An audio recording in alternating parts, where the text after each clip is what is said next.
যে ভাষা শহীদ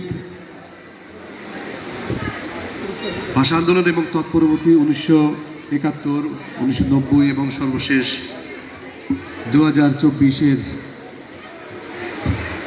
যে আন্দোলন, এতে শহীদ যারা হয়েছেন তাদের প্রতি শ্রদ্ধা নিবেদন করছি। পাশাপাশি যারা এখন চিকিৎসাধীন আছে তাদের দোয়া করছি যাতে দ্রুত আরোগ্য লাভ করেন। আমি থিওরিটিক্যাল কোনো তেমন কথাবার্তা বলতে চাচ্ছি না। যে আমরা জানি যে আমাদের জাতিসত্তার